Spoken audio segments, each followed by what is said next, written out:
That picture of Mitch, that's who he is. That's who Mitch McConnell is right there. Anyway, Mitch McConnell implied in the run up to the vote on the conviction of Donald Trump that, hey, maybe he'll be reasonable. After all, he said that Republicans should vote their conscience. And he thinks, well, I don't necessarily think it's constitutional, but I'm gonna keep an open mind. And of course, in the end, he voted to acquit. But he is speaking out a little bit against Trump. He wrote an op-ed in the Wall Street Journal that says, "There's no question former President Trump bears moral responsibility. His supporters stormed the Capitol because of the unhinged falsehoods he shouted into the world's largest megaphone. His behavior during and after the chaos was also unconscionable, from attacking Vice President Mike Pence during the riot to praising the criminals after it ended." All of this, I think, is true. I've said very similar things. He goes on to say, "I was as outraged as any member of Congress." That's not true. "But senators take our own oaths. Our job wasn't to find some way, any way to inflict a punishment. The Senate's first and foundational duty was to protect the Constitution, which he takes very seriously."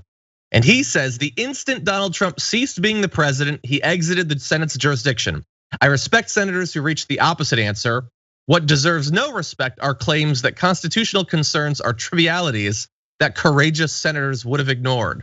Our job was to defend the Constitution and respect its limits. That is what our acquittal delivered." So he will speak out a little bit against Trump, but he takes the whole "it's unconstitutional to impeach someone after they left" thing very seriously, and he really, really wants you to as well. What do you think? Ignoring the decision of the Senate, number one, ignoring the fact that he's responsible for he's the reason why we're having to do this trial after he left office. Mitch McConnell is that reason. I'm really trying to understand whether or not Mitch McConnell believes that he can contain the monster that is Donald Trump, because this is written like a person who's really confident that he can handle this internally. I don't think he realizes that Donald Trump is a cancer that is going to come to destroy everything Republicans ever stood for, and I'm actually okay with that. Yeah, he had the opportunity, right? Like if he was ever going to contain Trump, there was no better specific opportunity than convicting him and banning him from seeking office. I don't know for sure that he could have. It's possible that he looked into it. Could he have gotten an additional 10? Well, he would have been one. So an additional 9 Republicans, maybe he could have, and he didn't. So does he actually want to contain him? Or is he signaling that he thinks that he doesn't need to be contained, which seems like madness too? Right. Either side of the coin, and I was trying to figure, that's the other possibility.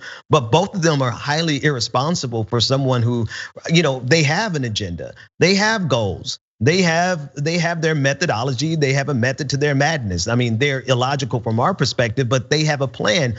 And just taking their plan into consideration, Donald Trump lingering around the periphery and then coming headlong with his new media company and his new social media company and his 2024 campaign, he is going to destroy the Republican Party, and they seem to be okay with it.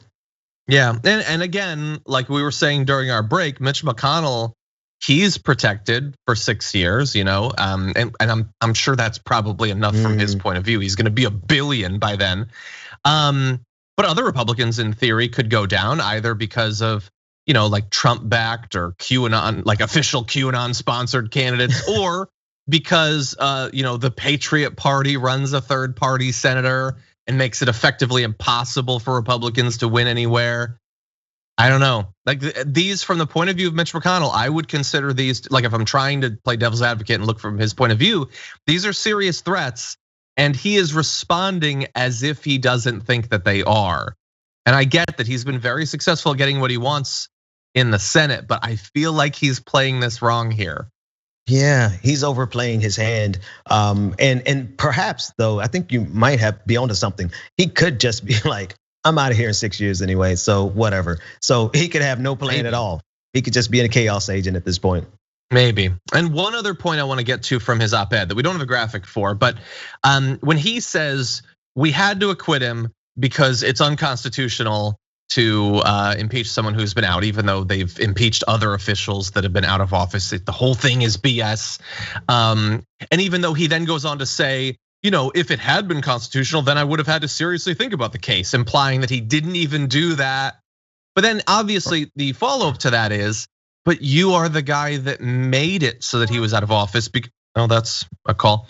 Anyway, we could have had the trial back when he was president, but you delayed it. Well, in his op-ed, he says, well, I know that may seem like a serious response, but it's not about when the trial's initiated, it's when it's finished. And we could have never finished trial during that time. Because they only had a week or whatever. If it had been a Supreme Court justice, I think they could have gotten it done in a week. And they were perfectly fine with having no evidence beyond video, having no witnesses. So they're cool with rushing it if it's gonna result in him being acquitted. So what do you think about that? That people who are saying the only reason he's out of office when the trial is happening is Mitch McConnell's fault, he doesn't like that attack either. Yeah, no, of course he doesn't, because he's trying to, he's trying to just find a place to find some footing, to just say anything so that he could just continue getting what he wants. Mitch McConnell here is the utmost bad faith actor, and he is participating in a level of gaslighting that rivals Johnson. I agree. To piggyback on George Carlin, it's bad faith and it's bad for you.